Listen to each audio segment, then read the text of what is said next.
Hello everyone. In this video, I'm going to talk about how I grew my other YouTube channel to over 60,000 subscribers, because if you're watching this, you are probably interested in content creation and making your own thing. And I think the three key fundamentals that I'll be touching on in this video will be instantly applicable to what you want to build. So let's get into it, and I hope you guys enjoy. Okay, how I grew to over 60,000 subscribers. I'll talk about the three key steps I learned from making thousands of videos, and I will include my personal story and show you exactly how I did these things. Now, before we even start, you're playing an online game. Basically, yes, we are trying to make money and get friends and grow a platform here, and there's connection there that matters. But at the end of the day, we want to see these numbers go up. And that means manipulating the pixels on your screen with our keyboard and with our mouse. And that's why you're probably going to see this as a theme, because when we're playing the online business game, it's really just a game. So there are three main stages. The first stage is immersion, being immersed in the landscape. And then the second stage is leveling up, getting our character to higher and higher levels, and we do that by winning. We just win. So let's start with immersion. Stage one is immersion. Where attention goes, energy flows. It's hard to just randomly get good at something if we're not even pouring our attention into it. And to have energy flow into this domain of our life, like growing a business or getting good at a game, then there's a combination of intelligence through information and community through people and practical action through activity.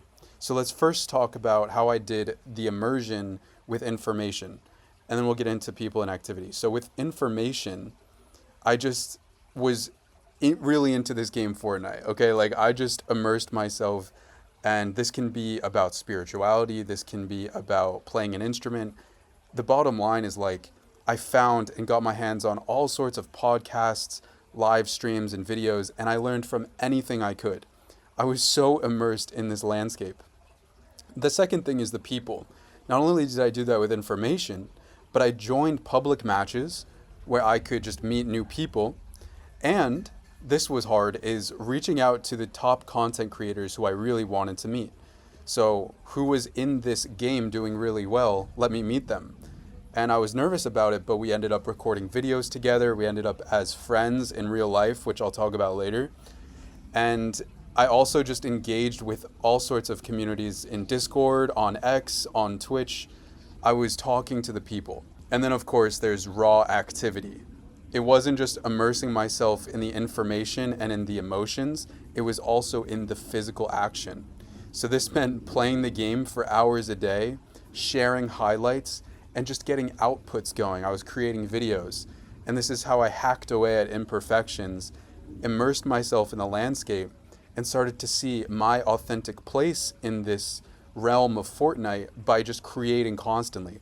And all of this activity, all of this iteration helped me to see what parts of the process I really liked, and also how that overlapped with the people and information that I was consuming. So it's not just learning from, videos and information, but it's actually putting things into practice. So that's why people and activity is crucial. This constant contribution helped me improve. It also helped me to share my name more, and it helped me to build momentum, which is really hard to do if I was just consuming information. And this led to me actually improving. I got to make better videos, I got to be better at the game, and this led to my network expanding because people were like, hey, have you played with this guy? Like, he's great to play with. So this helped me to just level up because I was actually making friends. Now for you, it's probably not Fortnite. I would hope not. There's business, there's philosophy, spirituality, musical instruments. Like, these sorts of things really intrigue me. And in the past, it was Fortnite. So my question for you is, what is the quality, what is the skill or interest internally that you most want to develop in your life right now? It can be anything, really. Like, clarity is a quality. Improving at a musical instrument is a skill.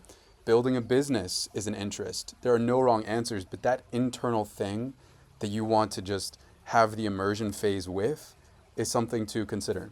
How can you immerse yourself in that information, people, and activity so that you can just rapidly improve at it. So that's the immersion phase. Now let's go on to stage 2, which is leveling up. So how do we level up? I'm going to talk about 4 key ways that we level up in this stage. Because remember, you cannot level up if you stay narrow and comfortable. It involves exploring and experimentation, entering the chaos, because you grow when you are in that unfamiliarity. When you take risks, they lead to capabilities that you never saw before. So how do we level up? So one way was I just entered high stakes situations. So I was really involved with gaming. So I joined tournaments, I joined live streams, I was competing.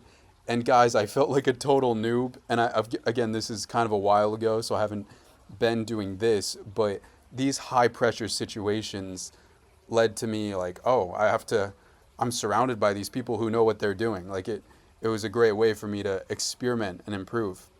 And then there was also just learning new skills, different software and techniques. Like I tried Adobe After Effects and I was so confused. So the only way I could learn this was by just soaking up information and watching tutorials and seeing how other people were making their videos. And I wasn't just consuming for the sake of consuming, I was consuming for the sake of creating my next video. So I was urgently applying this information and soaking it up. So I tried different softwares, I bought other people's products, and I was seeing what other people were doing. A lot of the time, since it was so unfamiliar, this was discouraging at times. But this risk taking, even with making videos or playing in high pressure matches, this was a huge way to get out of my comfort zone and make serious progress. And on top of that, meeting people was uncomfortable as well. So here are 2 creators, for example, who I'm friends with in real life, and they have over millions of subscribers. So messaging them and talking about what I was doing was really intimidating. Obviously, this was out of my comfort zone, and it was a great way for me to also just keep leveling up. People are huge for this. I also joined public multiplayer matches. So I was playing with strangers, meeting new people. I was like, how am I going to talk with this person? What am I going to talk about? It was scary, but that led to growth that I otherwise wouldn't have had. I also started to get a group going, and I would host competitions. I would host contests. I would do community calls with them. So I was meeting all of these people. And that's huge for getting out of the comfort zone and making progress, because by surrounding myself with better content creators and better players, I was improving a lot. As you can see, this was a competition, and these are people in my Discord server that I was connecting with on calls. So we talked about how I entered high pressure situations. We talked about how I learned different editing softwares, and we talked about how I met strangers. And then the 4th way that I took risks was I experimented. So sometimes I would just post really simple gaming highlights. Other times I would post editing tutorials. And then other times I would post just cinematic videos where I would really highly edit the video. All of these types of content are very different. And it's very tempting to stay in the same lane of content once you see that something is working. But by experimenting, I allowed myself to see what was bigger, what I could do that I might enjoy that would continue to expand me, instead of getting stuck into a niche that I would not want to keep making content for. I even made rap songs too. So this was just tons of experimentation, entering a lot of chaos, and this really helped me to gather new ideas, cross-pollinate different industries so that I could make much more creative content. So through meeting new people, trying different softwares, and experimenting with content and being in high pressure situations, this is how I leveled up in the online game. So this second stage has been all about how we can level up. I hope that makes sense, because we've had immersion and then we started experimentation to level up. Now let's talk about the 3rd phase, which is making success inevitable. You do this by winning. I became in-person friends with the best creators that had over 1 million subscribers. I gained millions of views, and I had professional software companies wanting to work with me. How? I will tell you. I made really, really good videos. You can look at any of these comments.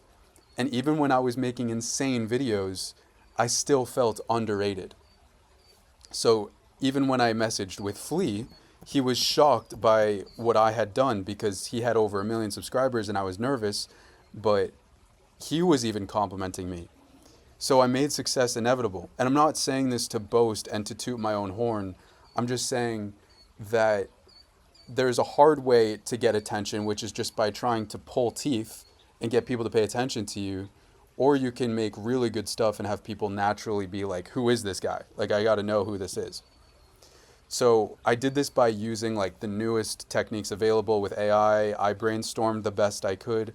I was making these mega projects that took quite a bit of time. Now, let me remind this as well here. These videos were not overnight success. People were saying I was underrated for quite a while, and I was confused, like, why are my videos not blowing up? And this was painful because I felt like I was putting in hours, days, weeks, months of effort for nothing. And I came very close to giving up on multiple occasions, especially when I worked really hard on a video and saw that like nobody was watching it. And what did I do is I kept going. You just keep going. That is when my videos started to blow up and my life changed a lot. I moved into a content house, I met my friends in person, and I started to just have a lot more variety in my life. I'm convinced that about half of what separates successful entrepreneurs from the non-successful ones is pure perseverance. Steve Jobs. Now, guys, okay, so I'm making this video, but this is not where I sit here and talk about how cool I am as an entrepreneur. That's why I'm going to finish off this video by talking about my story, because I think it would help to have some context. Let's talk about this. I'm going to talk about how I failed in this process. So first of all, I started in my dad's basement with my computer, and then I went onto college campus. So I had my computer in my dorm, and outside of that, I was in unique classes, surrounded by people in New York City. So the environment was stimulating. There's a lot going on. And then one day I was grinding in my dorm, working on videos, and I got a message. So what did this message say? Well, it was from an esports team that was interested in having me live in their content house. So, of course, what did I do? I packed my stuff, I left my college dorm and dropped out and moved into this content house. I got a Versace robe, I started having all-you-can-eat sushi, and I started hanging out with other content creators in this freaking content house. However, what's the problem? Well, I found myself drinking G Fuel, which is this kind of ridiculous gaming drink. I was making really questionable random content to make other YouTube videos, and ultimately I was feeling dead inside. Like, I was not expanding. I had gotten into this very niche Fortnite gaming sort of area online, and so what happened was I stopped talking to other friends. I just had the same people, and we weren't even collaborating. I stopped learning new things, and I stopped exploring new places. I wasn't in a stimulating environment. And this meant that I was in a niche trap. I was only focused on how I could get performance out of this niche rather than having a process that I enjoyed that also expanded me. And what this meant was the conversations I was having were quite narrow. I was only focused on vanity metrics, so outputs were my focus, not inputs. And there was a lack of collaboration. But Jack, you were in a content house. What do you mean there was lack of collaboration? Well, we were all together in the same house, but there was a lack of synergy. So we weren't actually doing that much content together. Rather, everybody was trying to do their own live streams and make it work for themselves. So there was a lack of collaboration, actually. It was quite narrow. And this meant that on the inside, there was incredible turmoil. I felt like a victim because still I was working hard. Yet, because I was so focused on performance and this specific niche and not expanding myself, I was working hard yet achieving barely any results. And I'm like dying because I have no idea what to do with my life. I had tunnel visioned myself into this narrow field of content and dropped out of college and disengaged with a lot of other hobbies and communities that I was a part of beforehand. And basically, I was trying to upgrade my content and make better videos without upgrading myself. So I was banging my head against a wall. I will sum up into these three things. This is what destroyed me. And that is exactly why I made the video the way I did. There was no play. This meant that I was trying to do everything intellectually, and I was narrow. I wasn't being creative. I wasn't expanding myself because I wasn't taking risks. Lack of experimentation, no new people, wasn't learning different softwares. And third, one of the most powerful things is the community. I lacked a community of people that I wanted to be like. And I wasn't as surrounded by people that would have helped me level up. So without the people, without the experimentation and discomfort to help me grow, and without the joy in the process, I felt like I was destroying myself. It is really hard to solve problems from the same level of consciousness that created the problem. So I decided to start over. Like, I let it all go. And I focused radically on recovering to the basics of exactly what I'm talking about in this video. And I immersed myself in business. I took risks and I played like a kid again. And what happened was I made incredible relationships. I started to move forward and I had actual synergy. That is exactly why I wanted to make this video, to talk about these three main stages: immerse yourself, level up, and win. So I hope you guys enjoyed. I hope you are enjoying this online game, because yes, we want our in-person connections, but a lot of that starts through the online game. We can't really deny that our digital landscape has such an influence on our thoughts and our behavior and the people that we surround ourselves with. So I hope you guys enjoyed this video. Thank you so much for watching. And if you'd like more content like this, then please leave a comment below and feel free to join my community. The link is in the description. Thank you guys. Peace out.